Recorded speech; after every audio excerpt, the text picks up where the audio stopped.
வெற்றி வாழ்வு திருச்சபையினுடைய காலை தமிழ் ஆராதனைக்கு வந்திருக்கிற உங்கள் யாவரையும் நம்முடைய ஆண்டவரும் இரட்சகருமாகிய இயேசு கிறிஸ்துவின் நாமத்தினாலே வாழ்த்தி வரவேற்கிறேன்.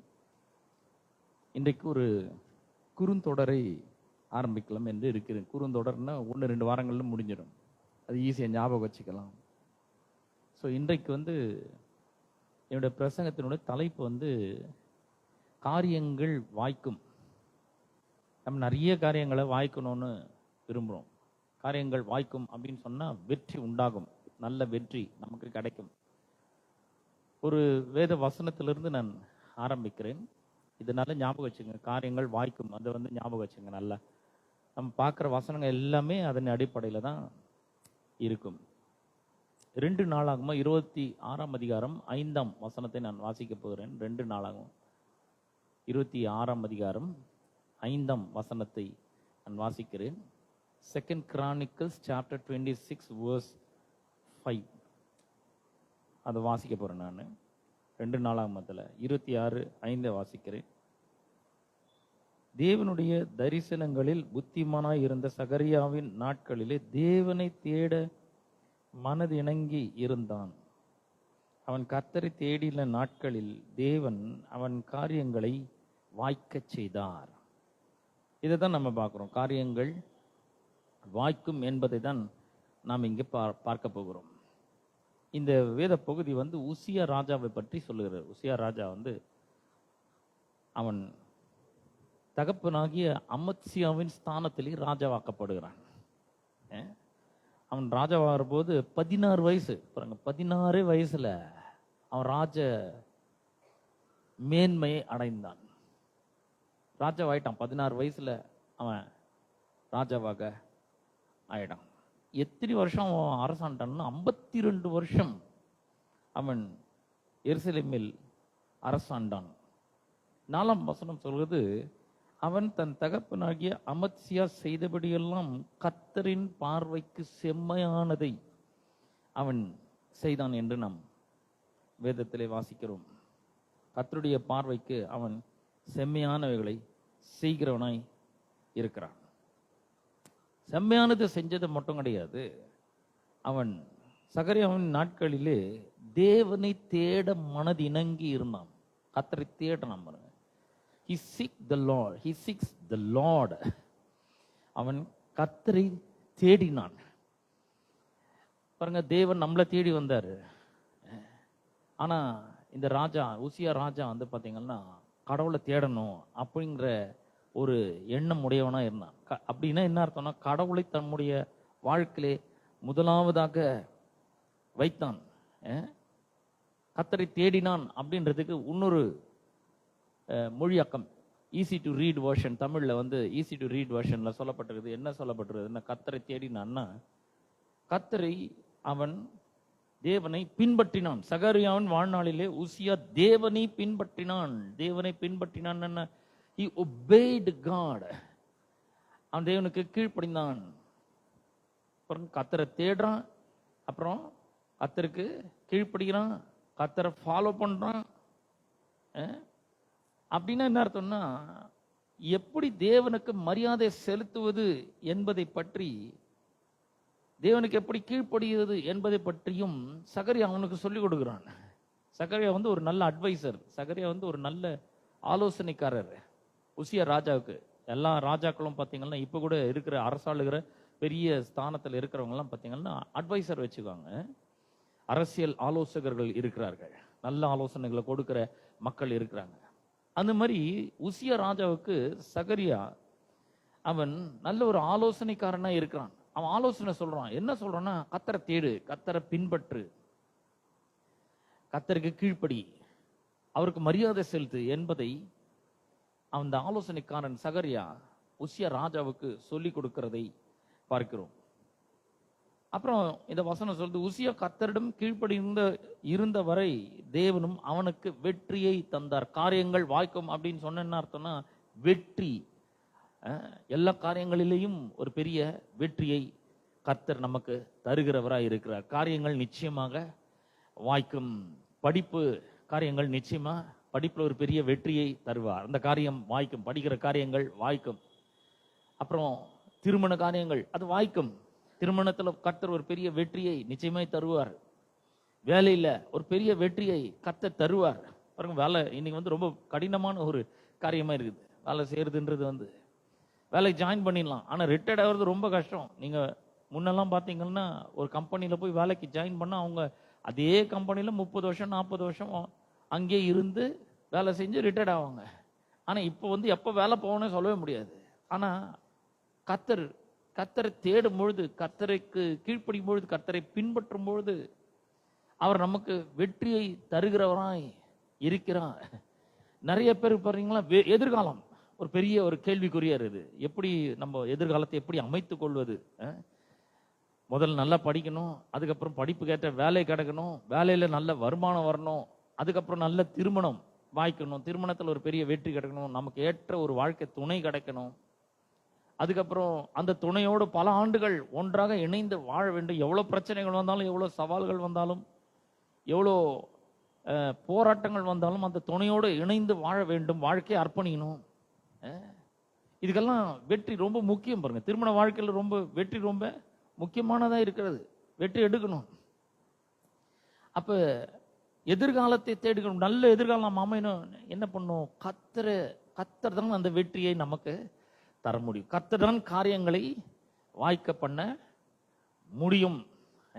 கர்த்தர் நிச்சயமா காரியங்களை வாய்க்க பண்ணுவார். உங்களுடைய காரியங்களை அவர் வாய்க்க பண்ணுவார், நிச்சயமா வாய்க்க பண்ணுவார். உங்களுடைய படிப்புல ஒரு பெரிய வெற்றியை தருவார், வேலையில ஒரு பெரிய வெற்றியை கர்த்தர் நிச்சயமா தருவார், அதுல ஒரு பெரிய அற்புதத்தை செய்வார்.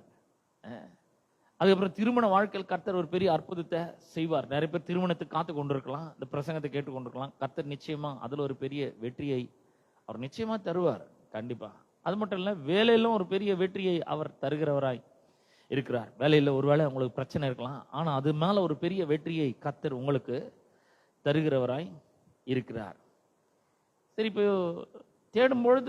அவன் தேடும் பொழுது கர்த்தர் அவனுடைய காரியங்கள் எல்லாம் வாய்க்க செய்தார் என்று நாம் பார்க்கிறோம். அவன் கர்த்தரை தேடின நாட்களில் கர்த்தர் அவனுடைய காரியங்களை வாய்க்க செய்தார். அப்படின்னா அவன் எந்தெந்த காரியங்கள்ல போய் ஈடுபட்டானோ அதுலெல்லாம் ஒரு பெரிய வெற்றியை கர்த்தர் அவனுக்கு தருகிறார். எப்படி தேடி இருப்பான்? இப்போ இந்த உசியா ராஜா எப்படி தேடுறான், இல்லை எப்படி தேடணும்? எப்படி தேடணும்னா, இந்த நாளாகமம் புஸ்தகத்திலே 15ஆம் அதிகாரம் 4ஆம் வசனத்தை நான் உங்களுக்காக வாசிக்கிறேன். 15ஆம் அதிகாரம் 4ஆம் வசனத்தை நான் வாசிக்கிறேன். இஸ்ரவேல் மக்கள் தங்கள் நெருக்கத்திலே இஸ்ரவேலின் தேவனாகிய கர்த்தரிடத்திற்கு திரும்பி அவரை தேடின பொழுது அவர் அவர்களுக்கு வெளிப்பட்டார். நாம ஒரு வழியில போயிட்டே இருக்கிறோம், அந்த வழி சரியில்லைன்னு நமக்கு தெரியுது. தெரிஞ்சோம் என்ன பண்றோம்? அந்த வழியில இருந்து அப்படியே திரும்பி ஆப்போசிட் வழியில போறோம். அப்ப போற வழியை விட்டுட்டு திரும்பி அவரை தேடுகிறவர்களாக இருக்க வேண்டும். நம்மெல்லாம் முன்னாடி ரட்சிக்கப்படுறதுக்கு முன்னாடி பார்த்தீங்கன்னா ஏதோ ஒரு வழியில போயிட்டு இருந்தோம், என்னமோ ஒன்று பண்ணிட்டு இருந்தோம். கர்த்தருக்கு பிரியமில்லாத காரியங்களை பண்ணிருக்கலாம், வேற ஏதோ பண்ணிருக்கலாம். ஆனா நாம என்ன பண்ணிக்கிறோம்? திரும்பி இருக்கிறோம், மனம் திரும்பி இருக்கிறோம், இயேசு வண்டி வந்திருக்கிறோம். இப்ப இயேசு கிறிஸ்துவோட பிள்ளைகளாக்கப்பட்டிருக்கிறோம், தேவனுடைய பிள்ளைகளா இருக்கிறோம். நமக்குன்னு சில அதிகாரங்கள் கொடுக்கப்படுகிறது, நமக்கு சில ஆசீர்வாதங்கள் நமக்காக வைக்கப்பட்டிருக்கிறது. அதுல ஒண்ணு என்ன? காரியங்கள் வாய்க்கும். நம்ம செய்யற காரியங்கள் நிச்சயமாக வாய்க்கும், கண்டிப்பா. அப்ப முழு இருதயத்தோடு என்ன பண்ண வேண்டும்? அவர் பக்கமாக திரும்ப வேண்டும், மனம் திரும்ப வேண்டும். முழு மனதோடு ஆண்டவரை தேடுகிறவர்களாக நாம் இருக்க வேண்டும். பாருங்க, ஒரு கோல்டை சில நேரங்களில் நாங்கள் எங்கள் வீட்டில் அந்த மாதிரி தொலைச்சிடுவோங்க. ஏதாவது ஒன்று கீழே விழுந்துடும், இந்த காது பின்னாடி போடுற திருகாணி கீழே விழுந்துடும், கம்மலே சில டைமில் கீழே விழுந்துடும். அதை தேடும் போது எப்படி தேடுவோம் பாருங்க, ரொம்ப ரொம்ப கவனமாக தேடுவோம். ரொம்ப ஸ்பீடாக கூட பெருக்க முடியாது, மெதுவாக பெருக்கணும். சாதாரணமாக வீடு பெருக்கிற மாதிரிலாம் பெருக்க முடியாது. ரொம்ப நிதானமாக கவனமாக அங்கே எங்கேயாவது இருக்கான்னு பார்த்துனே அப்படியே என்ன பண்ணணும்?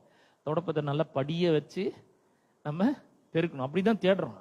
ஏன்னா ஸ்பீடா தேடினா எங்கேயா போய் மாட்டிங்க, அது கண்டுபிடிக்க முடியாது. அப்ப கவனமா தேடுகிறோம். அப்ப கர்த்தரை தேடுறதுல நாம் ரொம்ப கவனமாய் தேடுகிறவர்களாக இருக்க வேண்டும்.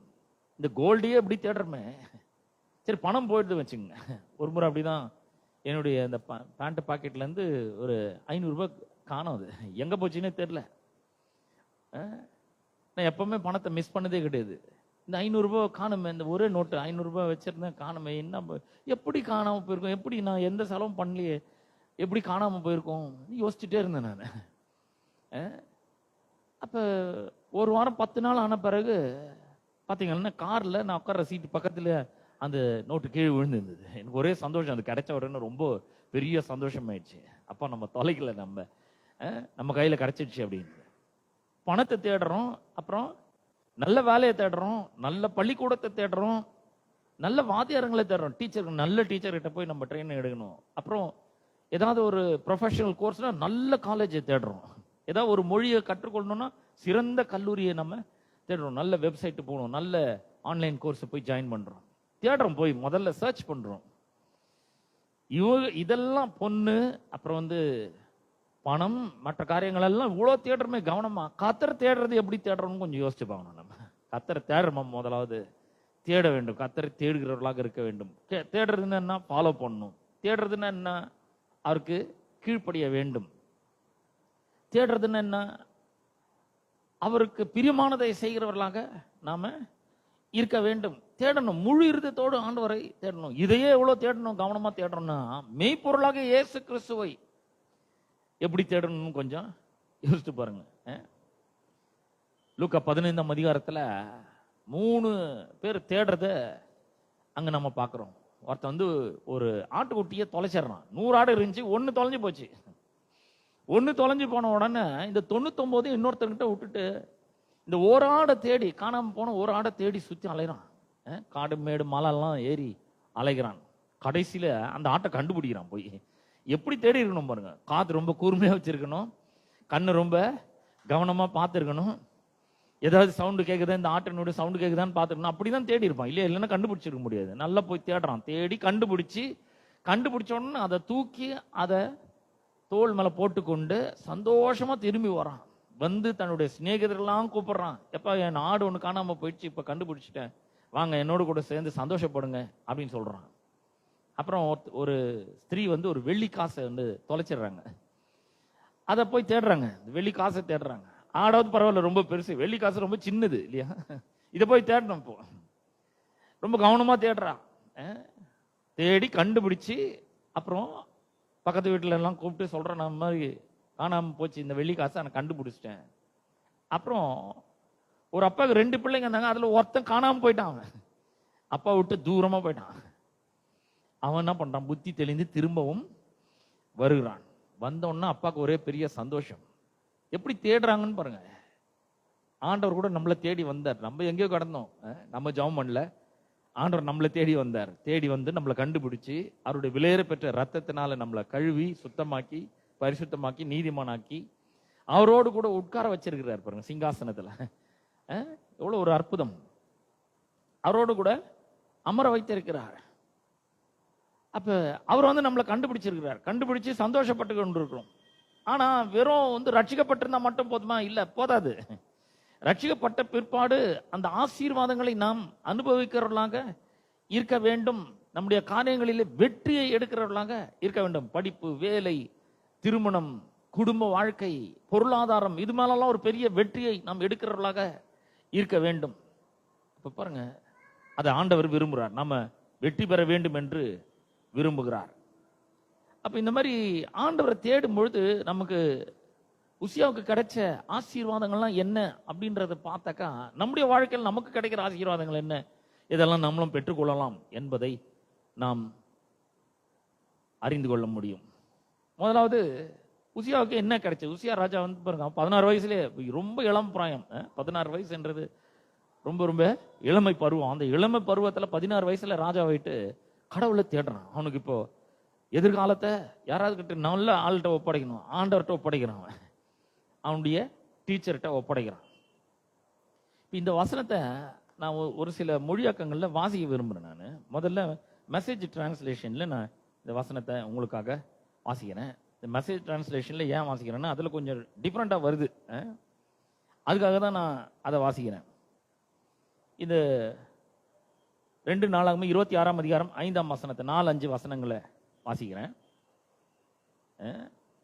4-5. உசியா was 16 years old, and when he became king and reigned for 52 years in Jerusalem, his mother was Jeconiah from Jerusalem.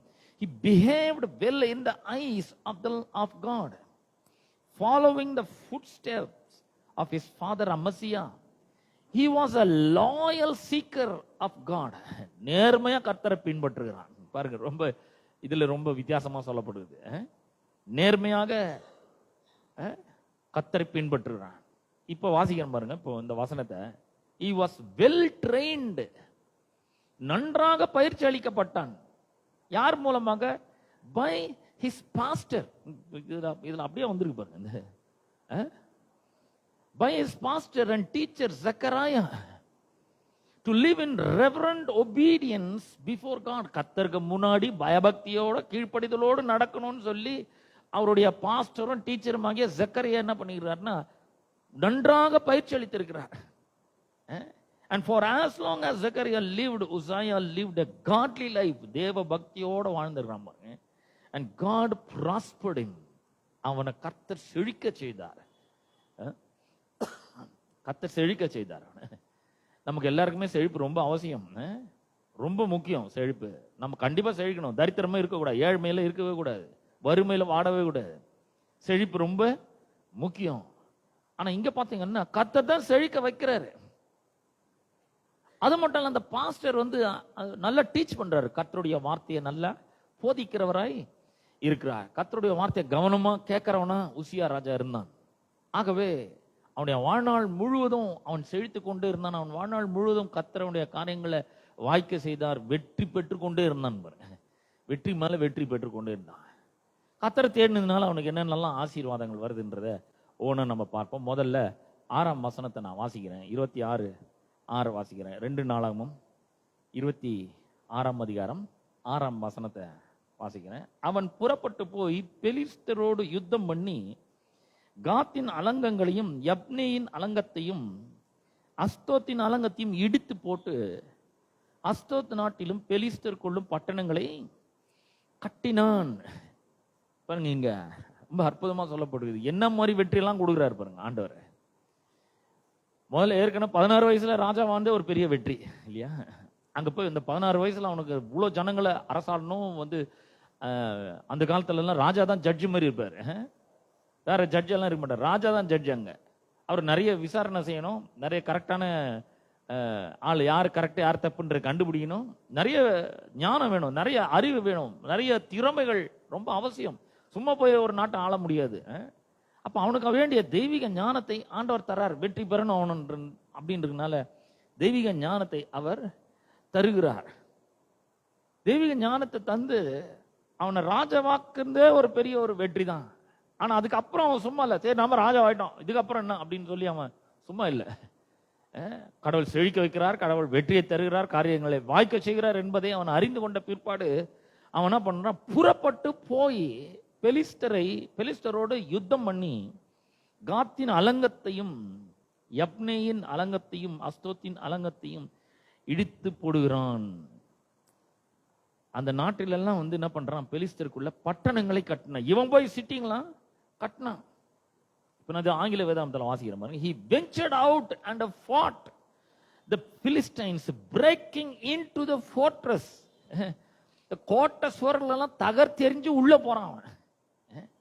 அலங்கம் அப்படின்றது கோட்டைன்னு கூட சொல்லலாம். Cities of Gath, Jabneh and Ashdod. He also built settlements around Ashdod and other Philistine areas. God helped him in his wars with the Philistines. கடவுள் உதவி செய்கிறார்.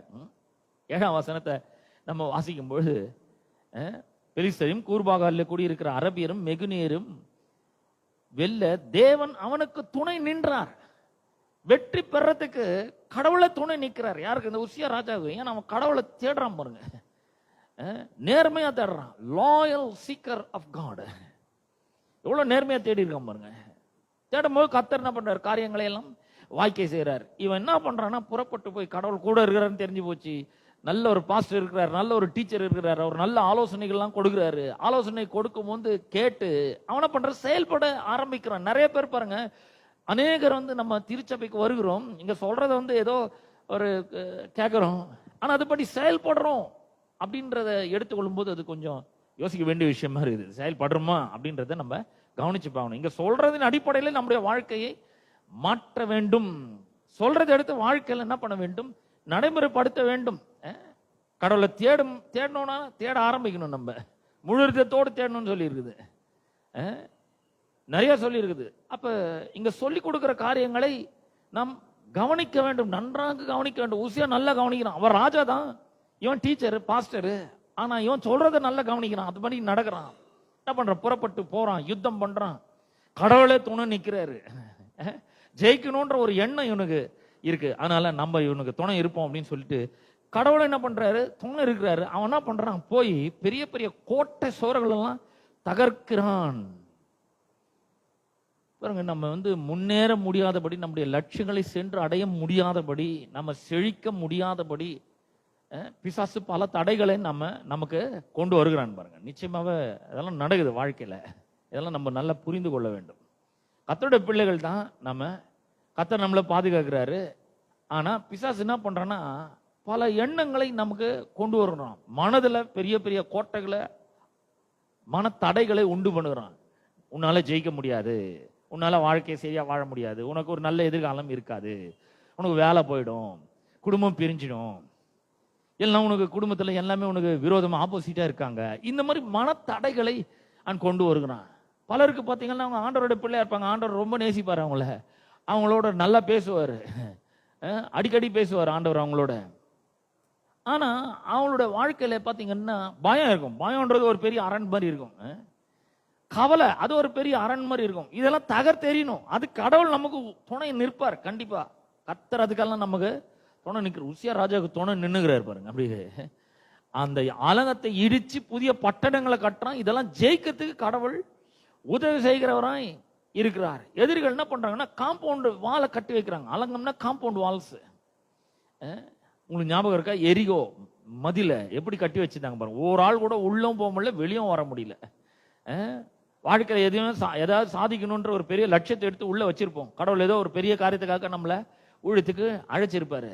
ஆனா ஒரு பெரிய ஒரு முன்னேற்றமோ, ஒரு பெரிய ஒரு வளர்ச்சியோ, ஒரு பெரிய ஒரு சாதனையும் நம்ம பண்ணியே இருக்க மாட்டோம். பல தடைகள் வாழ்க்கையில இருந்துட்டே இருக்கும். நான் சொல்றேன் பாருங்க, இந்த தடைகளை பார்த்து பெருசா நினைக்க கூடாது. அதுக்கு எல்லா தடைகளுக்கும் அப்பாற்பட்டு தேவன் நம்மோடு கூட இருக்கிறாரு. அவர் ரொம்ப ரொம்ப பெரியவரா இருக்கிறார். அவருடைய வல்லமை ரொம்ப பெரியதா இருக்கிறது. மேலும் அவர் நமக்கு துணை செய்கிறவரா இருக்கிறார். நமக்கு துணை நிற்கிறார். நம்ம ஜெயிக்கிறதுக்கு துணை செய்கிறவராய் இருக்கிறார். வெற்றி அவர் நமக்கு தர அவர் ஆசையா இருக்கிறார்.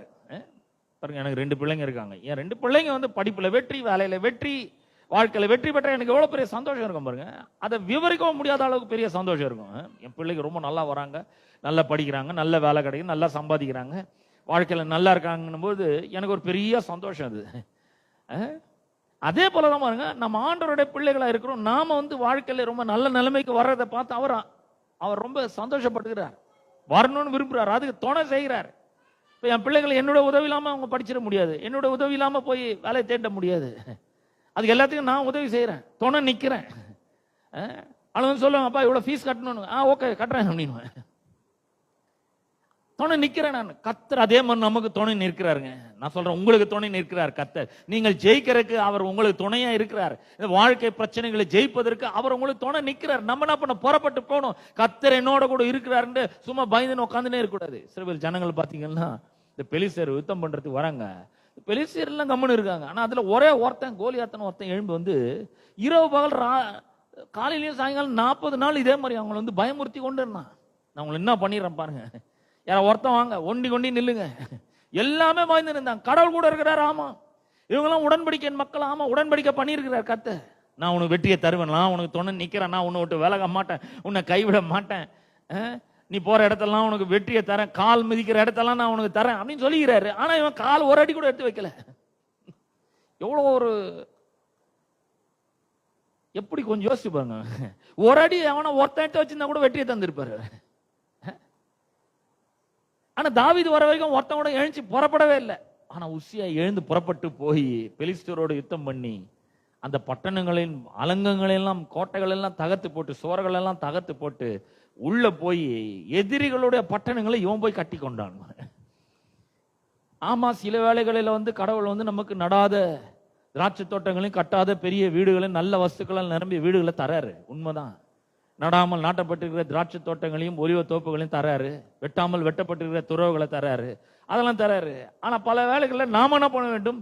அதை உடைக்கணும். பாருங்க, பிசாசு கொண்டு வருகிற நம்முடைய வாழ்க்கையில முன்னேற முடியாதபடி தடைய நம்ம உடைக்கிறவர்களாக இருக்க வேண்டும். ஒரு முன்னேறலாம்னா அங்க ஒரு தடை, ஒரு பதவி உயர் வருதுன்னா அதுக்கு ஒரு பெரிய தடை அங்க வருது. கண்டிப்பா வருது. பாருங்க, என்னமோ பண்றாங்க, என்னமோ நடக்குது அங்க. நமக்கு அது வழங்க மாட்டேங்குது. தோ இப்போ வந்துடும் நம்ம நினைச்சிட்டே இருக்கிறோம், அடுத்து நம்மளுக்கு தான் நினைச்சிட்டே இருக்கிறோம். ஆனா அது கை நழுவி போகுது. பாருங்க, அந்த மாதிரிலாம் நடக்குது. வேலை ஸ்தலத்தில் நடக்குது, வாழ்க்கையில நடக்குது. இதோ இப்ப முடிச்சிடலாம், இப்ப போயிடலாம், இதோ ஃபாரின் போயிடலாம், இதோ வந்துடும், அப்படி இப்படின்லாம் யோசிக்கிறோம். ஆனா பிசாசு பல தடைகளை கட்டி வச்சிருக்கிறான். அதெல்லாம் உடைக்கணும். கர்த்தர் நமக்கு துணை நிக்கிறேன்னு சொல்லிக்கிறாரு. ஏசாயா தீர்க்கதரிசன புஸ்தகத்துல 41ஆம் அதிகாரத்துல 13ஆம் வசனத்துல அவர் சொல்றாரு, நான் உனக்கு துணை நிக்கிறேன், வலது கையை பிடித்து கொண்டு நான் என்ன பண்றேன், உனக்கு துணை நிற்கிறேன் அப்படின்னு சொல்றாரு அவரு.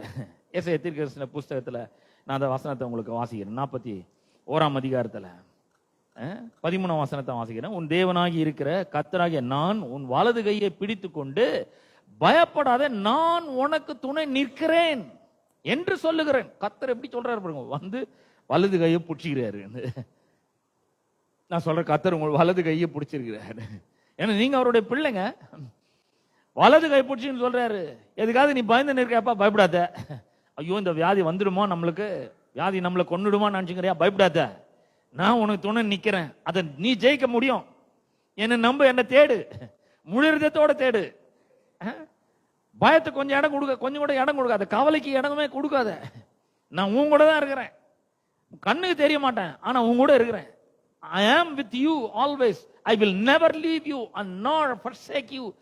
Be bold and be strong, for the Lord God is with you. Don't be afraid, don't be dismayed. அப்படிங்கிறாரு, கூட வருகிறேன்றாரு. பயந்தோம்னா போச்சு, அவ்வளவுதான். பயப்படக்கூடாது. பயந்து ஒருத்தம் கூட எழுச்சிக்க வேலை. பாருங்க, இந்த இஸ்ரவேல் ராணுவம், சவுல் அபிஷேகம் பண்ணப்பட்டுவான். சாமுவேல் தீர்க்கதரிசி தைல கொம்பு எடுத்துன்னு போய் சவுல் அபிஷேகம் பண்றாரு. ராஜாவும் அபிஷேகம் பண்றாரு. இஸ்ரவேல்ல முதல் ராஜா அவர் தான். ராஜா வேணும்னு கேட்டோன்னு இவனதான் அபிஷேகம் பண்றாரு. உடனே ஒரு பெரிய வெற்றியை கொடுக்குறாரு. ஆனா அந்த பெலிஸ்தர் வந்த பிறகு அவனுக்கு ஒரு தாய்க்கம், போனா வெற்றி கிடைக்குமா, இன்னும் அம்மா தெரியலையே, ஆள் இவ்வளவு உயரமாக்குறானு, அவனோட கட்லி இவ்வளவு பெருசு இருக்குது, அவனுடைய ஈட்டி இவ்வளவு பெருசு இருக்குது, எல்லாம் பார்த்தோன்னா இன்னும் ஒரே பயம் வந்துச்சு. ஒருத்தம் கூட எழுச்சிக்கல. பாருங்க, இந்த ராஜா மட்டும் கிடையாது, அந்த ராணுவம் கூட ஒண்ணுமே எழுந்திருக்கவே இல்லை. இவங்கெல்லாம் யாரு? சேனை, தேவனுடைய சேனை. இவங்கெல்லாம் ஒருத்தனும் எழுச்சிக்கவே இல்லை. சும்மா எழுச்சிருந்தாங்க, வெற்றியை கொடுத்துருப்பாரு ஆண்டவர். ரொம்ப சுலபம். பாருங்க, நான் சொல்றேன், உங்களுடைய வாழ்க்கை பிரச்சனைகளை ஜெயிக்கிறது ரொம்ப ரொம்ப சுலபம். கர்த்தர் நம்பி எழுச்சி நிக்கணும், புறப்பட வேண்டும், ஒரு அடி எடுத்து வைக்கணும், போதும், அவ்வளவுதான். தாவீது என்ன பண்ணிட்டான்? பெருசா ஒண்ணுமே பண்ணல. ஏதாவது ஆயுதங்களை ஏதாவது எடுத்து வந்தானா? ஒண்ணும் இல்ல. தாவீது சொல்றான், நீ நிந்திக்கிற இஸ்ரவேலின் தேவனாகிய சேனைகளின் கர்த்தருடைய நாமத்துல நான் வரேன், அவரோட நாமத்தினால வரேன், அவ்வளவுதாங்க. அவன் எழுச்சி புறப்பட்டான். அவன் பண்ண வேண்டியது என்னவோ பண்ண. அவன் கையில இருந்தது, அவன் வாழ் வச்சிருக்காங்க, என்கிட்ட இன்னும் வரும் கவன் தான் இருக்குது, நான் போய் அவனை எப்படி ஜெயிக்கிறது, முடியாதுங்க, எனக்கு யாராவது வாழ் கொடுங்கன்னு கேட்டானா? இல்ல, ஒண்ணுங்க. அவன் அந்த மாதிரிலாம் ஒண்ணும் கேட்கல. கர்த்தருடைய நாமம் இருக்குது, கர்த்தர் என்னோட கூட இருக்கார், கர்த்தர் நான் வெற்றி பெறுவதற்கு எனக்கு துணை நிக்கிறாருங்க, அவர் வெற்றி தருவார், அவர் என் கூட இருக்கிறார், என் பக்கத்துல இருக்கிறார், அவர் வெற்றியை தருவார். இந்த ராட்சத என்ன பெரிய விஷயம், அவர் எனக்கு வெற்றியை தருவார்.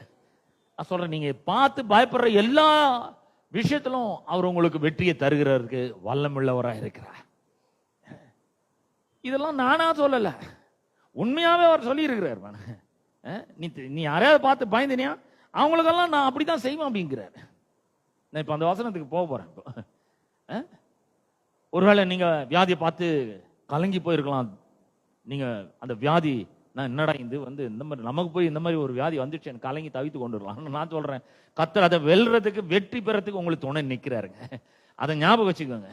கர்த்தர் உங்களோட கூட இருக்கிறாரு. இல்ல பொருளாதார சவாலை பார்த்து, பினான்சியல் சேலஞ்சை பார்த்து பயந்துட்டு இருக்கலாம். ஒருவேளை கர்த்தர் அதுக்கு உங்களுக்கு துணை நிற்கிறார், அதை ஜெயிக்கிறதுக்கு துணை நிற்கிறார். பாருங்க, நாம எதாவது பார்த்து பயப்படணும்னு அவருக்கு தெரியும். அதனால தான் அவர் சொல்றாரு. உபாகமம் 7ஆம் அதிகாரத்துல, உபாகமம் 7ஆம் அதிகாரத்துல 16ஆம் வசனத்திலிருந்து நான் வாசிக்கிறேன். 7:16 இருந்து வாசிக்கிறேன். உபாகமம் 7ஆம் அதிகாரம் 16ஆம் வசனத்திலிருந்து நான் உங்களுக்காக வாசிக்கிறேன். இங்க சில மலையாள சகோதரர்கள் கூட இருக்காங்க, அதனால நான் மலையாளத்துல சொல்றேன். ஆவர்த்தன புஸ்தகம் 7ஆம் அத்தியாயம், அதுல 16th verseல இருந்து Deuteronomy 7:16 from 16 onwards. I'm going to read for you. உன் தேவனாகிய கர்த்தர் உன்னிடத்தில் ஒப்பு கொடுக்கும் சகல ஜனங்களையும் நிர்மூலமாக்க கடவாய். உன் கண் அவர்களுக்கு இறங்காதிருப்பதாக, அவர்கள் தேவர்களை நீ சேவியாமல் இருப்பாய், அது உனக்கு கண்ணியாய் இருக்கும். அந்த ஜாதிகள் என்னிலும் ஜனம் பெருத்தவைகள், நான் அவர்களை துரத்தி விடுவது எப்படி என்று உன் இருதயத்தில் சொல்லிக் கொண்டாயானால். ரொம்ப அழகா அவர் சொல்லியிருக்கிற. இது எப்படி நான் அவங்களை எப்படி துரத்த முடியும்? அவங்க என்னோட ரொம்ப பலவான்களா இருக்கிறாங்க, ஜனம் பெருத்தவர்களா இருக்கிறார்கள், என்னோட அவர்கள் ரொம்ப பலசாலிகளா இருக்கிறார்கள் அப்படின்னு சொல்லி இவங்க இருக்காங்களே, நான் என்ன பண்றது அப்படின்னு சொல்லி ஒருவேளை நீ யோசிச்சினியா? உன் தேவனாகிய கர்த்தர் பார்வோனுக்கும் அவன் எகிப்தியர் யாவருக்கும் செய்ததையும், உன் கண்கள் கண்ட பெரிய சோதனைகளையும் அடையாளங்களையும் அற்புதங்களையும் உன் தேவனாகிய கர்த்தர் உன்னை புறப்பட பண்ணி காண்பித்த பலத்த கையையும் ஓங்கிய புயத்தும் நன்றாய் நினைச்சு பாரு அப்படிங்கிறாரு. எப்படி எகிப்திலிருந்து உன்னை விடுதலை ஆக்கினார், பார்வோன் கையிலிருந்து எப்படி உன்னை விடுதலை ஆக்கினார்னு கொஞ்சம் நினைச்சு பாரு. பார்வோனுக்கு என்ன பண்ணாரு? பார்வோனை உண்டு இல்லைன்னு பண்றாரு ஆண்டவர். அவனே தயவுசெய்து நீங்க போயிடுங்கன்ற மாதிரி அவனை இஸ்ரவேல் ஜனங்களை அனுப்பி விடுற, துரத்தி விடுகிறதை பார்க்கிறோம். இங்க இந்த கர்த்தர் செஞ்சதுன்னு நினைச்சு பார்க்கணும்னு அவர் விரும்புறாரு. நான் உங்க கூட இருக்கிறப்ப, நான் உங்க கூட இருக்கிறவர் யாருன்னா, நீ பயந்தல்ல, இந்த ஜாதிகள்லாம் என்னோட ரொம்ப ஜனம் பெருத்தவைகள் அப்படின்னு நீ நினைச்சல்ல, அதனால அந்த மாதிரி ஆட்கள்லாம் நான் என்ன பண்ணேன்னு கொஞ்சம் யோசிச்சுப்பாரு. அந்த ஆட்களை பார்த்து பெருசா பிரமிச்சு கொண்டு இருக்காத, நான் உங்களுக்கு என்ன பண்ணன்றத கொஞ்சம் யோசிச்சுப்பாரு அப்படிங்கிறாரு.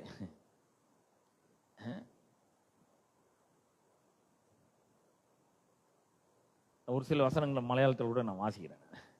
இஜாதிகள் என்னைக்கால பெருப்பம் உள்ளவர், அவரை நீக்கி களவான் எனக்கு எங்கன கழி நீ நின்ற ஹிருதயத்திலே பறையுமாயிருக்கும், என்னால் அவரை பயப்படுறது.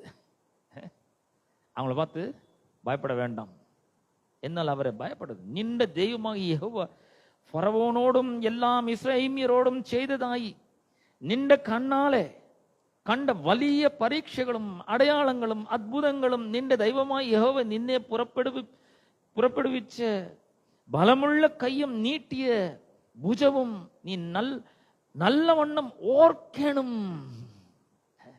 நல்லா நினைச்சு பாரு அப்படிங்கிற, நன்றாய் நினைத்து. இவங்களெல்லாம் என்ன பண்ணாருன்னு கொஞ்சம் யோசிச்சு பாரு. பார்வோனையும் அவனுடைய சேனையையும் சிவந்த சமுத்திரத்தில் அமிழ்த்து போட்டாருங்க, கவுத்து போட்டாரு. பார்வோனையும் அவன் ரொம்ப பவர்ஃபுல், அந்த மாதிரி ஆளே கவுத்து போட்டாரு ஆண்டவர். யாருக்காக? உங்களுக்காக, இஸ்ரவேல் ஜனங்களுக்காக. கர்த்தர் சொல்றாரு, அதெல்லாம் கொஞ்சம் நினைச்சு பாரு. நான் தமிழ்ல வாசிக்கிறேன். நன்றாய் நினைத்து அவர்களுக்கு பயப்படாத, வியாதி பார்த்து பயப்படாத, பொருளாதார பிரச்சனையை பார்த்து பயப்படாத. என்னடா நம்மளால ஒன்னும் சேமிக்க முடியலையே, ஒன்னும் சம்பாதிக்க முடியலையே, அப்படிலாம் பயப்படாத. பொருளாதார பிரச்சனையை பார்த்து, கடனை பார்த்து பயந்துட்டு இருக்காத. நான் உங்களோட இருக்கிறேன். எதுக்கு இருக்கிறேன்? உனக்கு வெற்றியை தரத்துக்கு. எது மேல? வியாதியின் மேல வெற்றி, பொருளாதார பிரச்சனைகள் மேல வெற்றி, குடும்ப வாழ்க்கையில ஒரு பெரிய வெற்றி, படிப்புல வெற்றி, வேலையில ஒரு வெற்றி, வருமானத்துல ஒரு பெரிய வெற்றி, பதவி உயர்வுல ஒரு வெற்றியை நான் தரும்படியா உன்னோட கூட இருக்கிறேன். பயப்படாதன்றாரு. பயப்படாத, நான் உன் கூட இருக்கிறேன், வெற்றியை தருகிறேன் சொல்லிட்டு, நீ பார்த்து பயப்படுகிற எல்லா ஜனங்களுக்கும் உன் தேவனாகிய கர்த்தர் அப்படியே செய்வான். நீ பேடிக்கணும் சகல ஜாதிகளோடு நின்ற தெய்வமாய் யெகோவா அங்கன செய்யும். யாரெல்லாம் பார்த்து பயப்படுறீங்களோ அவங்க எல்லாரையும் பார்த்து நான் அப்படிதான் செய்வேன். அவங்க எல்லாருக்கும் அந்த மாதிரி செய்வோம். பயப்படாது, நீ பயப்படாதுன்றாரு. அவங்க தான் உன்னை பார்த்து பயப்படணும். இந்த பிரச்சனைகள் தான் உங்களை கண்டு பயப்பட வேண்டும், வியாதி உங்களை கண்டு பயப்பட வேண்டும். ஏன்னா உயிருள்ள தேவன், ஜீவனை அளிக்கிறவர், சுகமாக்குகிறவர், ஆரோக்கியத்தை கொடுக்கிறவர், உங்கள் பலனாகவே மாறி இருக்கிற கர்த்தர் உங்களோட கூட இருக்கிறார். வியாதி என்ன பண்ண முடியும்? நம்மள நான் சொல்றேன், அது மேல ஒரு பெரிய வெற்றி எடுக்க வேண்டும் என்ற எண்ணம் வரணும். அதுக்கு எதிராக புறப்படணும், எந்திக்கணும் நல்லா. வியாதி வந்துட்டோம், அவ்வளவுதாங்க, ஆயிடுச்சு, 60 வயசு ஆயிடுச்சு, அவ்வளவுதான், இனிமேல் இன்னும் ஒன்றும் முடியாது, நமக்கும் வயசாகுது இல்லையா, அப்படிலாம் அந்த மாதிரிலாம் பேசக்கூடாது.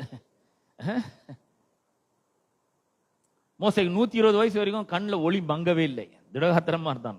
ஆபிரகாம் 175 வயசு வரைக்கும் உயிரோட இருந்தான். நமக்கு எதற்கு யாருக்காவது அந்த ஆசை இருக்கா? எனக்கு இருக்கு, எனக்கு நிறைய ஆசை இருக்கு, நிறைய வருஷம் வாழணும், எனக்கு கர்த்தருக்காக வாழணும், அவருக்காக ஊழியங்களை செய்ய வேண்டும் என்ற வாஞ்சை இருக்கு, ஆசை இருக்கு.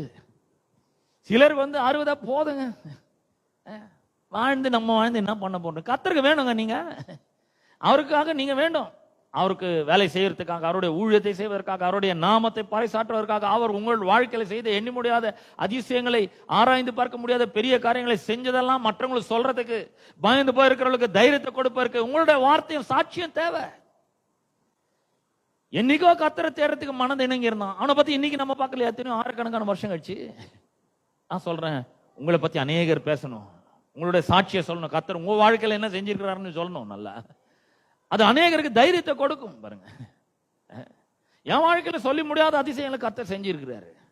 பயப்படுற யாரா இருந்தாலும் சொல்லுவேன், பயப்படாதீங்க, கர்த்தர் உங்களோட கூட இருக்கிறார், உங்களுக்காக என்ன வேணா செய்வார் அவர். சொல்ற, நீ பார்த்து பயப்படுற எல்லாருக்கும் நான் அப்படிதான் செய்வேன், நீ பயப்படாதுன்ற, நீ தைரியமா இரு, நீ தைரியமா இருக்க வேண்டும். அப்ப நம்ம ஜெயிக்கிறதுக்கு கர்த்தர துணை நிற்கிறேன்னு சொல்றாருங்க. இதோட என்ன வேணும் நம்மளுக்கு? ஹலோ, எந்த பிரச்சனையும் ஒரு பெரிய விஷயமே கிடையாதுங்க. கர்த்தர் துணை நிற்கிறாரு, நாம ஜெயிக்கிறதுக்கு கடவுளை துணை நிற்கிறாரு. 2 நாளாம் 26 அதிகாரத்துல நாம 7ஆம் வசனத்துல வாசிக்கிறோம், வெல்லுவதற்கு தேவன் அவனுக்கு துணை நின்றார். ஏன் துணை நிற்கிறாருன்னா, அவன் முழு இருதயத்தோட தேட்டாங்க. அவன் கர்த்தர் பேர்ல ஒரு பெரிய நம்பிக்கை வச்சு, ஏன்னு நான் போறேன், புறப்பட்டு போறேன், சும்மா இதோட நிக்க போறது கிடையாது.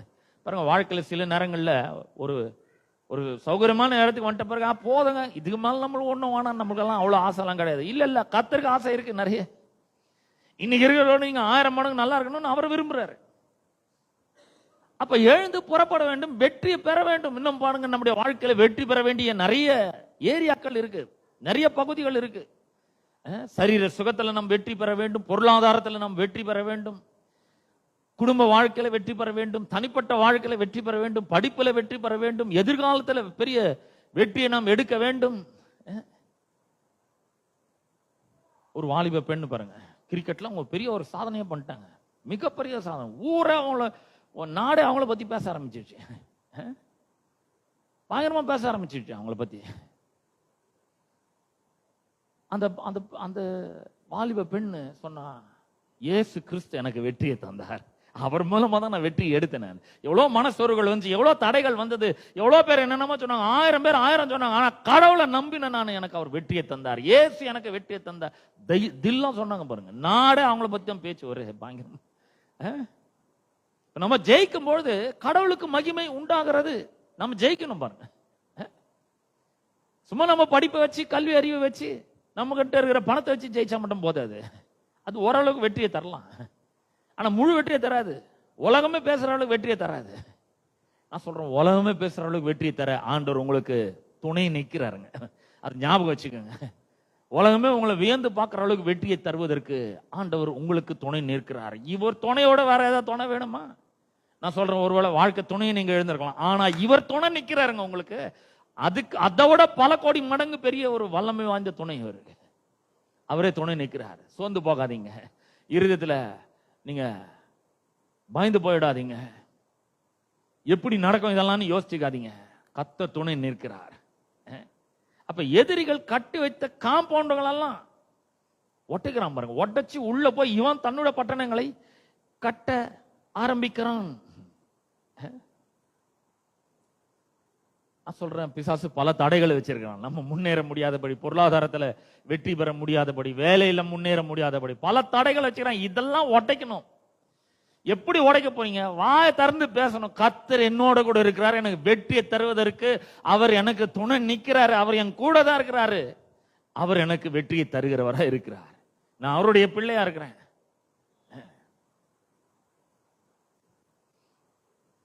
வெற்றியை தருகிறார், அவர் எல்லாத்து மேலும் வெற்றி தர்றாரு. நான் சொல்றேன், எந்த பிரச்சனையும் பார்த்து நீங்க பயப்பட வேண்டியதே கிடையாது. அவர் பயப்படாது இருங்கன்னு சொல்றாரு. இதெல்லாம் பார்த்து பயந்துடாதீங்க நீங்க அப்படிங்கிற. இந்த காலை வேளையில பயத்தோடு வந்திருப்பீங்கன்னா உங்களை பார்த்து கர்த்தர் சொல்றார், பயப்படாதிருங்கள், நான் உங்களோட இருக்கிறேன், துணை நிற்கிறேன், நீங்கள் வெற்றி பெறுவீர்கள் நிச்சயமா. எந்த பிரச்சனையா இருந்தாலும் சரி, இன்னைக்கு ஒருவேளை பிரச்சனை நூடாக நீங்க கடந்து போய் கொண்டு இருக்கலாம், ஆனா அந்த பிரச்சனையில நான் வெற்றியை தரேன், நீங்கள் வெல்வதற்கு நான் துணை நிற்கிறேன்னு கர்த்தர் உங்களை பார்த்து சொல்றாரு. வெற்றி நிச்சயமா வரும். ஒருவேளை தோல்வியை சந்திச்சிட்டது மாதிரி இருக்கும், அவமானப்பட்டுட்ட மாதிரி இருக்கும், அசிங்கப்பட்டுட்ட மாதிரி இருக்கலாம் வாழ்க்கையில. ஆனா கர்த்தர் சொல்ற, நிச்சயமா நான் அந்த வெற்றியை உங்களுக்கு தருவேன். கண்டிப்பா நீங்கள் வெல்வதற்கு நான் துணை நிற்கிறேன். துணை நிற்கிறாரு. மிகப்பெரிய வெற்றியை யோசுவா எடுக்கிறாரு. எரிகோ மதில் பிரம்மாண்டமா நிக்குது. எப்படி போய் எவ்வளவு நாள் இடிக்கிறது போய், பெரிய ஒரு மதில் சுவர். இவங்களுடைய பலத்துக்கு மிஞ்சி இருக்கு எல்லாமே. நேச்சுரலா அதெல்லாம் நடக்கிறதுக்கு வாய்ப்பே கிடையாது. ஆனா சூப்பர் நேச்சுரல் நடக்கிறதுக்கு நிறைய வாய்ப்புகள் இருக்கு பாருங்க. நம்ம சூப்பர் நேச்சுரல் நம்புகிறவர்களா இருக்கிறோம், விசுவாசிக்கிறவர்களா இருக்கிறோம். சூப்பர் நேச்சுரலா கர்த்தர் என்ன பண்ணாரு, அந்த எரிகோ மதிலையே கீழே தள்ளுறாரு. அப்படியே புதஞ்சு போயிடுது எல்லாம். அப்படியே சும்மா ஏறி அங்க அது மேல ஏறி அந்த நாட்டையே பிடிக்கிறாங்க. எரிகோவை உள்ள போறாங்க, எரிகோ உள்ள போயிடுறாங்க, போய் பிடிக்கிறாங்க அந்த நாட்டை. இது சாத்தியமே கிடையாது. ஆனா ஆண்டவர் அதை சாத்தியமாக்குறாரு. நான் உங்களுக்கு சொல்றேன், ஒருவேளை இதெல்லாம் சாத்தியமே கிடையாது, இதெல்லாம் நடக்கிறதுக்கு வாய்ப்பே கிடையாது, என் கூட யாருங்க இருக்கிறது, எந்த அரசியல்வாதம் இல்லை, எந்த ஒரு பணக்காரங்க இல்லை, எந்த கோடீஸ்வரனும் இல்லை, எந்த சப்போர்ட்டும் கிடையாது, பணமும் கிடையாது, ஒன்றும் கிடையாது, பதவியும் இல்லை, நான் என்ன பண்ணுவேன்னு யோசிக்கிறீங்களா? கர்த்தர் உங்களுக்கு துணை நிற்கிறார். கர்த்தர் துணை நிற்கிறார் உங்களுக்கு. நீங்க ஜெயிக்கிறதுக்கு அவர் துணை நிற்கிறார். இந்த வியாதியை ஜெயிப்பீர்கள், அந்த வேலை உங்களுக்கு நிச்சயமா கிடைக்கும், அந்த வெளிநாட்டு பிரயாணம் உங்களுக்கு நிச்சயமா வாய்க்கும். கண்டிப்பா அதுல ஒரு பெரிய வெற்றி பெறுவீர்கள். வேலையில ப்ரொமோஷன் நிச்சயமா வரும். கண்டிப்பா பயப்படாதீங்க, தைரியமா இருங்க. கர்த்தருடைய பிள்ளைகள் நாம, அவருக்கு நாம பிள்ளைகள். அவர் நம்மள ஒண்ணும் பண்ண மாட்டாரு. நம்ம பார்த்து பயப்படுறவங்களுக்கு தான் அப்படி செய்யறேன்னு சொல்லிக்கிறார். நம்மள என்ன சொல்லிக்கிறார், நீ பயப்படாதன்னு சொல்லிக்கிறார். பயப்படாம இருக்க வேண்டியது ரொம்ப முக்கியம். நம்ம தாவீது ஒரு அடி தான் எடுத்து வச்சான் பாருங்க, கர்த்தர் அவங்க கூட வந்து துணை நின்ட்டாரு. இவன் கவன்ல கல்ல வச்சு அடிக்கிறான் பாருங்க. அடிச்சா அவன் அப்படியே நெத்தியில படுது, நெத்தியில பட்டு குப்புற விழுறான். கர்த்தர் அவன் அடிக்கிறாரு போட்டு. கர்த்தர் துணை நிற்கிறாரு. அவ்வளவு பெரிய ஆள் ஒரு சின்ன கல்லையா சாக முடியும்? கர்த்தர் பெரிய காரியங்கள் அற்புதங்களை செய்யறாருங்க நமக்காக. நம்புங்க. அன்னைக்கு உசியா ராஜா அந்த பாஸ்டர் டீச்சர் ஜக்கரியாவை நம்பினான். அவர் சொல்றதெல்லாம் கேட்டான். எப்படி ரெவரன்ஷியலா எப்படி கீழ்ப்படிது ஒபே பண்றலாம் கேட்டான். இன்னைக்கு நான் உங்களுக்கு சொல்றேன், கடவுள் என்ன உங்களுக்காக நியமிச்சிருக்கிறாரு, ஆலோசனை சொல்றதுக்காக ஒரு பாஸ்டரா வச்சிருக்கிறாரு. நான் சொல்றது கேளுங்க, கர்த்தர் உங்களோட கூட இருக்கிறாருங்க. நீங்க நிச்சயமா வெற்றி பெற முடியும். அவர் உங்களுக்கு, நீங்கள் அதை வெல்வதற்கு அவர் உங்களுக்கு துணை நிற்கிறார்.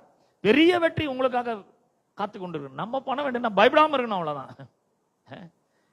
பயப்படாம இருக்கணும்.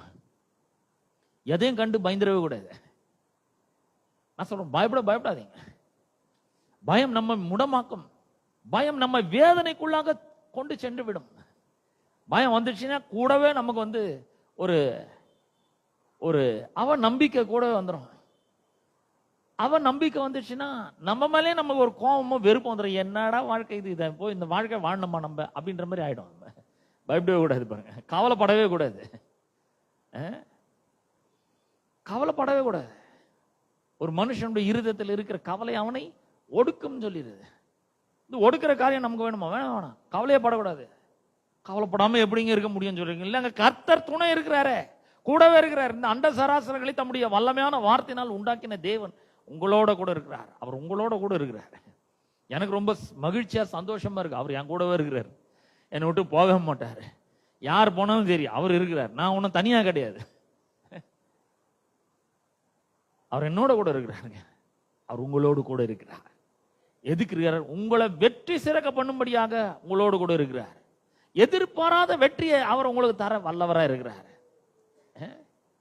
எல்லாம் அப்படியே குழம்பி போகணும், அந்த அளவுக்கு ஒரு பெரிய வெற்றியை அவர் உங்களுக்கு தர வல்லவராய் இருக்கிறார். பயப்படாம தைரியமா இருக்கணும். கவலையே படக்கூடாது எதுக்கும். பார்த்தலாம் ரெண்டுல ஒண்ணு பார்த்தலான்ற ஒரு ஆட்டிடியூட், மனப்பான்மை இருக்க வேண்டும். வெற்றியின் மனப்பான்மை நமக்கு இருக்க வேண்டும். கர்த்தர் எதிரிகளை வென்று ஜெயம் எடுப்பதற்கு உசியா ராஜாவுக்கு கர்த்தர் துணையாய் இருக்கிறார். கொஞ்சம் யோசிச்சு பாருங்க. நியாயாதிபதிகள் புஸ்தகத்துல நாம ஒரு காரியத்தை வாசிக்கிறோம். கிதியோன் அங்க ஒரு பெரிய வெற்றியை எடுக்கிறான். யாருன்னா மீதியானியர் மேல ஒரு பெரிய வெற்றியை எடுக்கிறான்.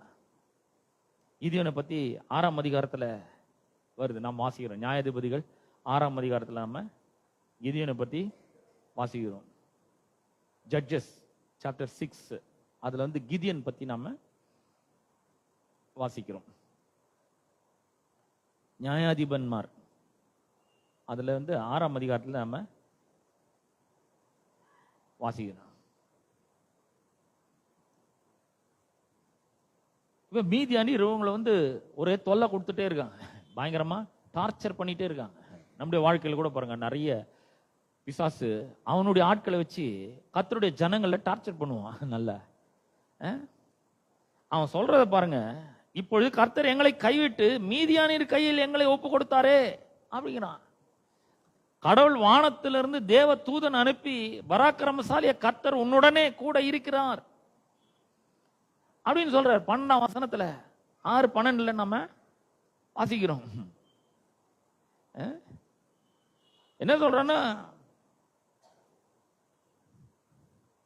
உங்கூட கர்த்தர் இருக்கிறாருன்னு சொல்றாரு. பாருங்க, இது இந்த இந்த வார்த்தையை எல்லாருமே நம்பிடுறது கிடையாது. இவன் நம்பவே இல்லை. மீதியான் இருக்க கீழே அவன் ரொம்ப வேதனைப்பட்டு கொண்டு இருக்கிறான். 12ஆம் வசனத்தை நம்ம வாசிக்கும் பொழுது,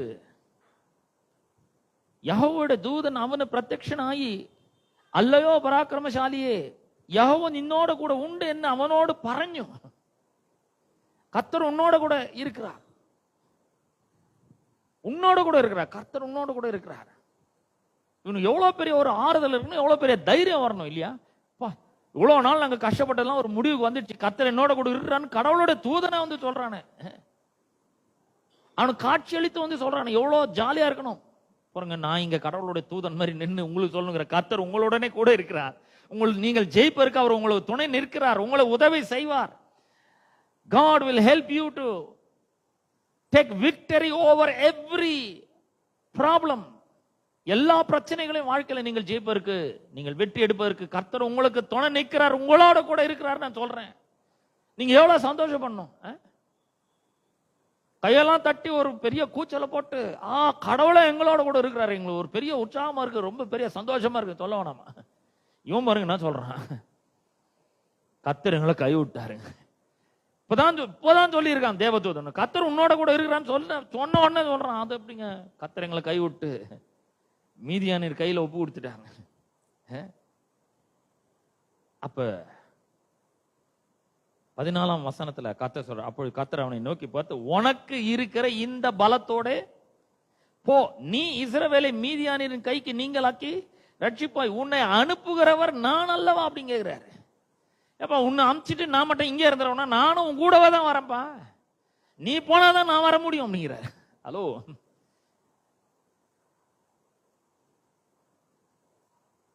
if you stand up against your life's problem and take one step ahead against the problem, and I'm ready to go with you, I'm coming with you. எப்பவுமே நான் உன் கூட தான் வரேன், ஆனா நீ ஆச்சு போனாதான் நான் வர முடியும்ன்றார் ஆண்டவர். பிரியமானவர்களே, நான் சொல்றேன், இந்த புதிய உடன்படிக்கையின் கீழே கிறிஸ்து நமக்குள்ள வந்துட்டு இருக்கிறாரு.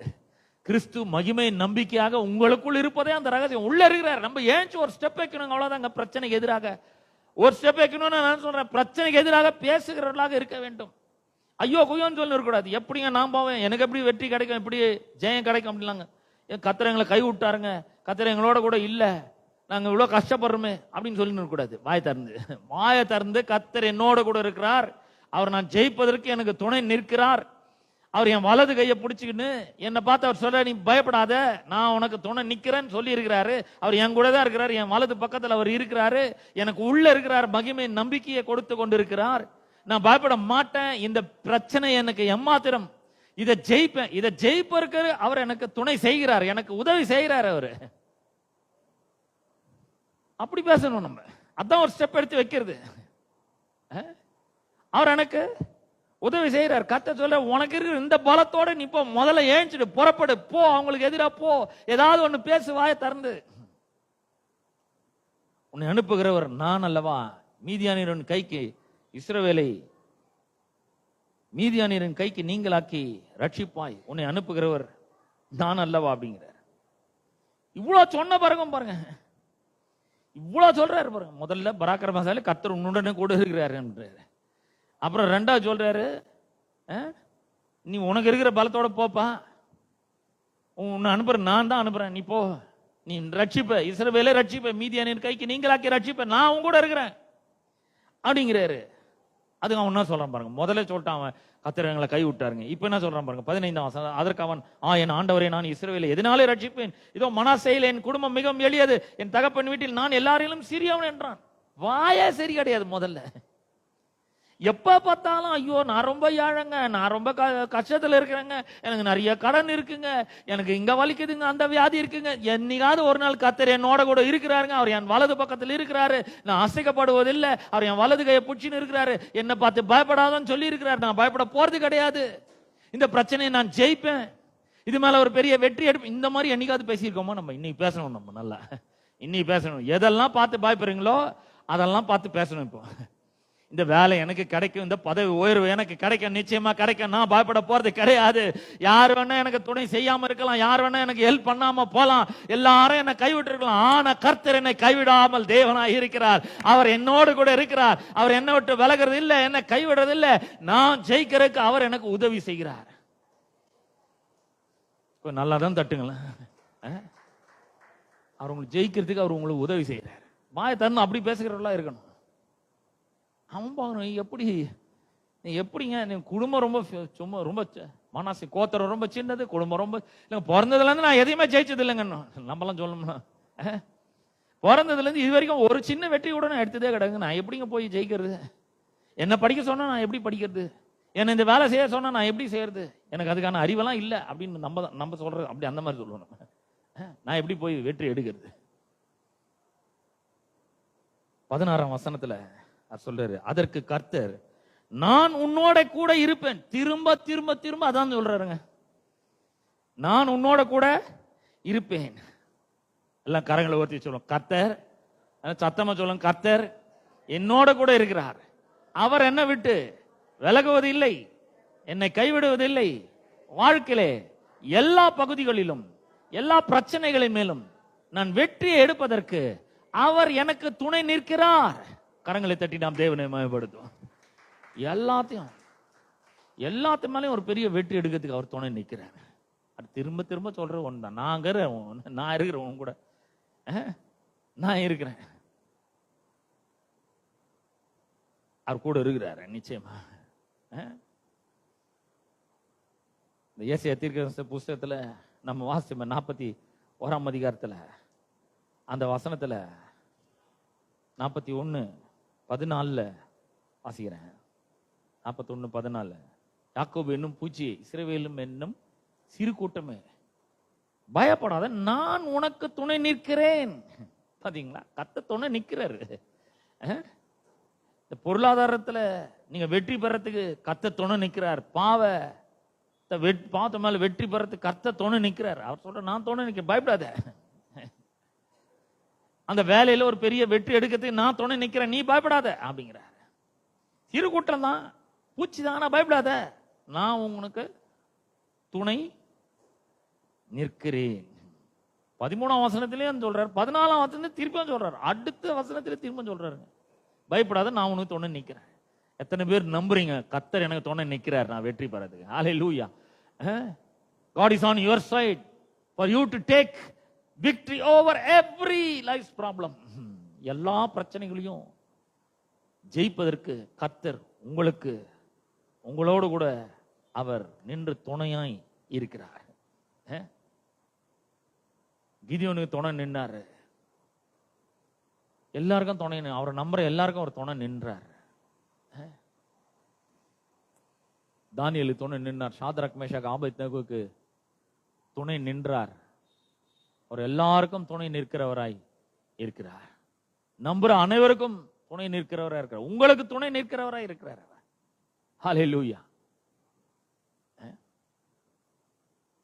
மோசே துணையா நிக்கிறாரு.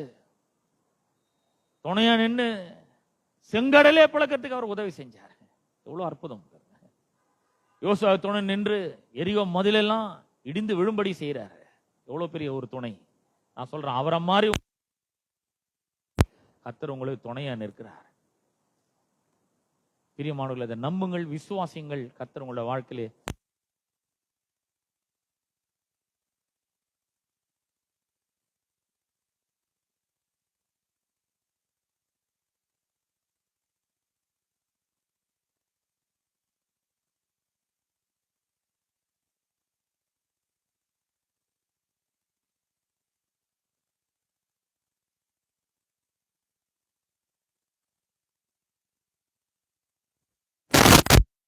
துணை நிற்கிறதுக்காக உங்களுக்கு ஸ்தோத்திரம். எங்களுடைய வாழ்க்கை பிரச்சனைகளை ஜெயிப்பதற்கு நீர் எங்களுக்கு துணை நிற்கிறதுக்காக உங்களுக்கு நன்றி செலுத்துகிறோம் ஆண்டவரே. உமக்கு கோடான ஒரு நன்றிகளை நாங்கள் ஏறெடுக்கிறோம் ஆண்டவரே.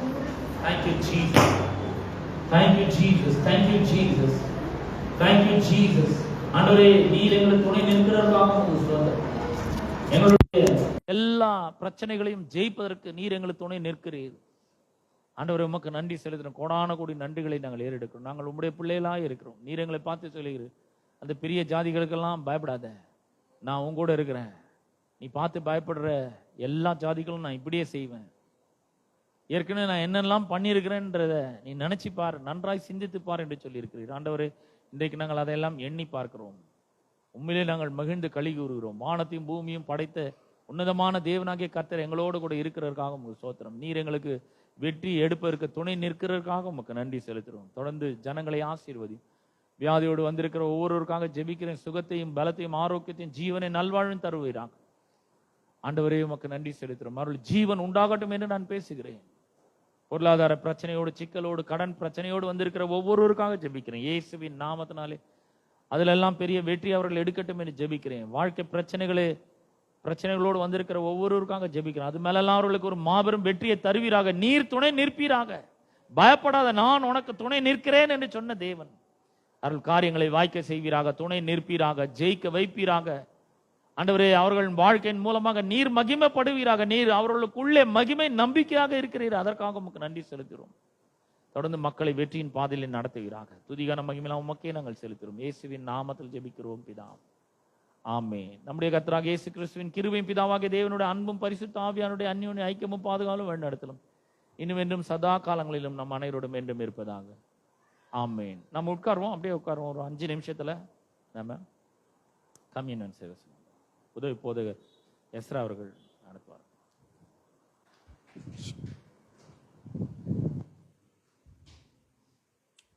நாம் முதல்ல இந்த பந்தி ஆசீர்வதித்து ஜெபிப்போம். பரலோக பிதாவே, குமாரனாகிய இயேசுவின் நாமத்தில் இடத்துல வருகிறோம் ஆண்டவரே. இந்த திருவிருந்து ஆராதனைக்காக நாங்கள் நன்றி செலுத்துகிறோம் ஆண்டவரே.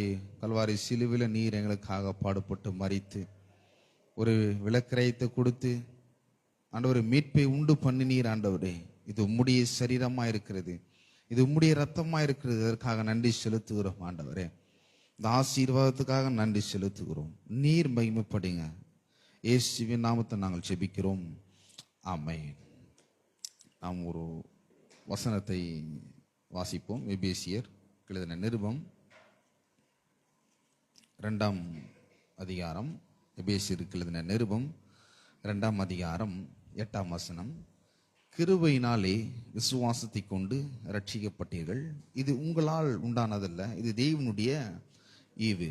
பெரியமான இந்த வசனம் சொல்லுகிறது 2ஆம் அதிகாரம். எபேசியருக்கு நிருபம் 2ஆம் அதிகாரம் 8ஆம் வசனம். இங்கே ரட்சிப்பை வர்ணனிக்கிறது. என்ன சொல்லுகிறது அப்படின்னா, ரட்சிப்பு என்பது என்ன அப்படின்னா, இது தேவனுடைய ஈவாய் இருக்கிறது.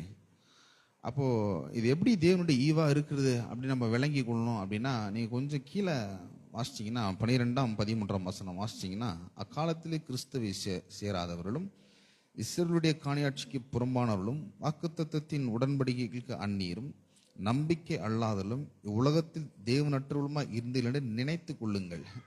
எப்படி இருந்தோம்?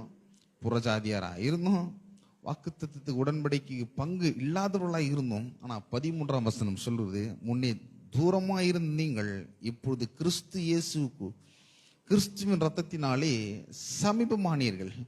அப்போ இங்க இருக்கிற இந்த அப்போ இந்த ரசம் எதை வெளிப்படுத்துகிறது அப்படின்னா, நம்மளுக்கு மீட்பை அவர் கொடுத்திருக்கிறார்.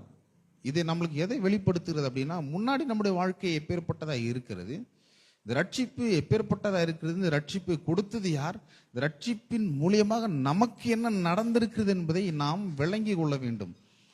ஆகவே இது ஒரு மத சடங்கு மாதிரி நினைக்க கூடாது. பாருங்க, நிறைய பேர் அப்படி நினைச்சுதான் மதத்தின் அடிப்படையில் இது நான் தகுதி இல்லைங்க அப்படின்னு இருந்து போயிடுறாங்க.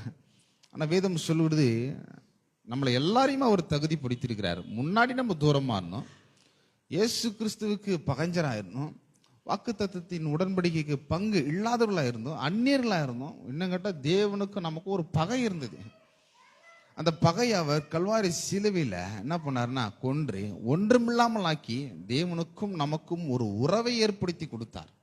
ஆகவேதான் இந்த உடன்படிக்கை நம்மளுக்கு என்ன கொடுத்துருக்குது அப்படின்னா, நம்மை அவரோடு கூட கிட்டி சிறப்பு பண்ணியிருக்கிறது, பிள்ளையின் அதிகாரத்தை கொடுத்துருக்கிறது.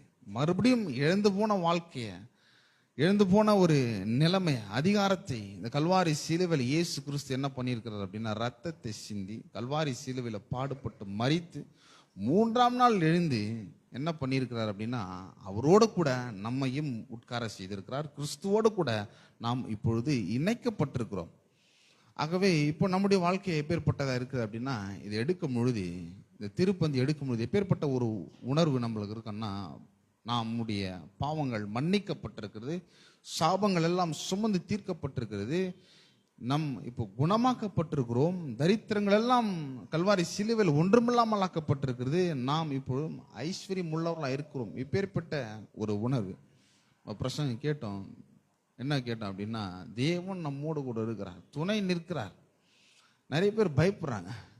ஒரு முன்னாடி ஒரு ஸ்டெப் எடுத்து வைக்கணும். என்னன்னா, இதை நான் என்னுடைய தகுதியின் அடிப்படையில் இல்லை, அவர் என்னை தகுதிப்படுத்தியிருக்கிறார், அவருடைய ரத்தத்தினால நான் சமீபமாக இருக்கிறேன், தேவன் என்னோடு கூட இருக்கிறார், கிறிஸ்துவோடு கூட நாம் இருக்கிறோம். ஆகவே அந்த ஒரு மனநிலையோடு நாம் இதை நாம் எடுப்போம். நாம் யாவரும் எழுந்து நிற்போம், நாம் யாவரும் எழுந்து நிற்போம், ஜெபிப்போம். இந்த பந்திக்காக நாம் ஜெபிப்போம். பரலோக பிதாவே, குமாரனாக இயேசுவின் நாமத்தில் உம்மிடத்தில் வருகிறோம். ஆண்டவரே, ஆண்டவரே, உம்முடைய ரத்தம் எங்களை கிறிஸ்துவுக்குள்ளாக சமீபமாக மாற்றி இருக்கிறதற்காக நன்றி செலுத்துகிறோம். அக்கிரமங்களிலும் பாவங்களிலும் மரித்து எங்களை கிறிஸ்துவோடு கூட நீர் உயிர்ப்பித்திருக்கிறீர், உன்னதங்களில் உட்கார செய்திருக்கிறீர், அதற்காக நன்றி செலுத்துகிறோம். ஆண்டவரே, ஆண்டவரே, நாங்கள் ரட்சிக்கப்பட்டிருக்கிறோம், அது தேவனுடைய ஈவா இருக்கிறது, அதை நாங்கள் நினைவு கூறுகிறோம். ஆண்டவரே, இது உம்முடைய கிருபை, உம்முடைய இரக்கம் இல்லாமல் இது நடக்காது. ஆண்டவரே, எழுந்து போன அதிகாரத்தை, ஆண்டவரே, எழுந்து போன ஆண்டவரே அந்த ஸ்தானத்தை நீர் ஆண்டவரை மீட்டு கொடுத்திருக்கிறீர். ஆண்டவர், உலகத்தின் ஆண்டவரே பாவத்தை சுமந்து தீர்த்த தேவாட்டு குட்டியா எங்களுக்காக கல்வாரி சிலுவையில் பாடுபட்டு மரித்திருக்கிறார். ஆண்டவரே, ஆண்டவரே, எங்களை பிள்ளைகளாக மாற்றி இருக்கிறார். ஆண்டவரே, இப்பொழுது எங்களுக்கு பாவ மன்னிப்பு நீர் எங்களுக்கு கொடுத்திருக்கிறீர், சுகத்தை கொடுத்திருக்கிறீர், ஆரோக்கியத்தை கொடுத்திருக்கிறீர், ஆண்டவர் ஐஸ்வர்யத்தை கொடுத்திருக்கிறீர், விடுதலை கொடுத்திருக்கிறீர், வெற்றியை கொடுத்திருக்கிறீர், பிசாசின் மீது ஒரு மாபெரும் அதிகாரத்தை கொடுத்திருக்கிறீர். இது எல்லாமே கல்வாரி சிலுவையின் மூலமாக நீர் எங்களுக்கு கொடுத்திருக்கிறீர்.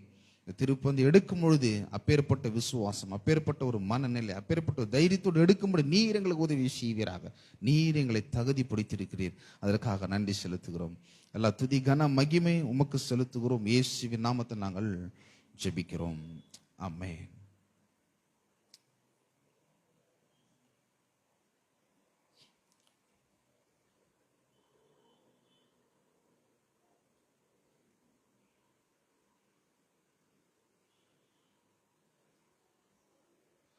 ஆட்டுக்குட்டியானவரே, ஆட்டுக்குட்டியானவரே, ஆட்டுக்குட்டியானவரே, எனக்காக பலியானி, ஆட்டுக்குட்டியானவரே, ஆட்டுக்குட்டியானவரே, ஆட்டுக்குட்டியானவரே, என் பாவங்கள் சுமந்தீர், உமக்கே எங்கள் ஆராதனை,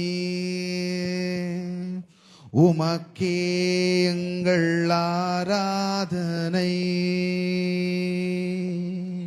ஆட்டுக்குட்டியானவரே, ஆட்டுக்குட்டியானவரே, ஆட்டுக்குட்டியானவரே, எனக்காக பலியானி. ஆட்டுக்குட்டியானவரே, ஆட்டுக்குட்டியானவரே, ஆட்டுக்குட்டியானவரே, என் பாவங்கள் சுமந்தி. உமக்கே எங்கள் ஆராதனை, உமக்கே எங்கள் ஆராதனை, உமக்கே எங்கள் ஆராதனை. ஆமென். நான் உங்களுக்கு ஒப்புவித்ததை கர்த்தரிடத்தில் பெற்றுக்கொண்டேன். என்னவெல் கர்த்தராகிய இயேசு தாம் காட்டி கொடுக்கப்பட்ட அன்று ராத்திரியிலே அப்பத்தை எடுத்து ஸ்தோத்திரம் பண்ணி அதை பிட்டு, நீங்கள் வாங்கி புசியுங்கள், இது உங்களுக்காக பிற்கப்படுகிற என்னுடைய சரீரமா இருக்கிறது, என்னை நினைவு கூறும்படி இது செய்யுங்கள் என்றார். நாம் யாவரும் அப்பத்தை புசிப்போம். போஜனம் பண்ணின பின்பு அவர் அந்தபடியே பாத்திரத்தை எடுத்து, இந்த பாத்திரம் என் இரத்தத்தினாலாகிய புதிய உடன்படிக்கையா இருக்கிறது, நீங்கள் இதை பானம் பண்ணும் போதெல்லாம் என்னை நினைவு கூறும்படி இது செய்யுங்கள் என்றார். ஆகையால் நீங்கள் இந்த அப்பத்தை புசித்து இந்த பாத்திரத்தில் பானம் பண்ணும் போதெல்லாம் கர்த்தர் வருமளவும் அவருடைய மரணத்தை தெரிவிக்கிறீர்கள். நாம் யாவரும் பானம் பண்ணுவோம். நாம் நன்றி செலுத்துவோம். ஸ்தோத்திரம் ஆண்டவரே, நன்றி செலுத்துகிறோம். பரலோக பிதாவே, குமாரனாகிய இயேசுவின் நாமத்தில் முடத்தில் வருவோம். ஆண்டவரே, அற்புதமான இந்த காலை வேலைக்காக நன்றி செலுத்துகிறோம். ஆண்டவரே, இந்த ஞாயிறு ஆராதனை நீர் எங்களுக்கு ஆசீர்வதித்து கொடுத்திருக்கிறீர், அதற்காக நன்றி. ஆண்டவரே, எங்களுக்கு ஏற்ற வார்த்தை நீர் எங்களுக்கு கொடுத்தி, அதற்காக நன்றி செலுத்துகிறோம். ஆண்டவரே, எப்பேற்பட்ட சூழ்நிலை இருந்தாலும் நாங்கள் பயப்படக்கூடாது என்று நாங்கள் கற்றுக்கொண்டோம். இந்த கற்றுக்கொண்ட சத்தியத்தை நாங்கள் ஆண்டவரை விசுவாசிக்கும்படி எங்களுடைய இருதயத்தை நீர் பக்குவப்படுத்துவீராக. பரிசுத்த ஆவியானவர் இந்த வார்த்தைக்கு ஏற்றாய் போல எங்களுடைய உள்ளங்களை, எங்களுடைய குடும்பங்களை, எங்களை வேலை ஸ்தலங்களில், தனிப்பட்ட வாழ்க்கை முறையில் இந்த வார்த்தைக்கு ஏற்றாய் போல வெற்றி உள்ள வாழ்க்கையை மாறும்படி நீர் எங்களுக்கு உதவி செய்வீராக. ஆண்டவரே, நீர் எங்களோட கூட இருக்கிறீர், நீர் எங்களுக்கு துணை நிற்கிறீர். எப்பேற்பட்ட சூழ்நிலையாக இருந்தாலும் சரி, நீங்கள் சொல்லியிருக்கிறீர் பயப்பட வேண்டாம் என்று சொல்லியிருக்கிறீர். நீங்கள் எங்களோட கூட இருக்கிறீர். ஆண்டவரே, நாங்கள் அதற்காக நாங்கள் பயப்படாமல் கலங்காமல் நாங்கள் காரியத்தை நடப்பிக்கும்படி நீர் எங்களுக்கு உதவி செய்வீராக.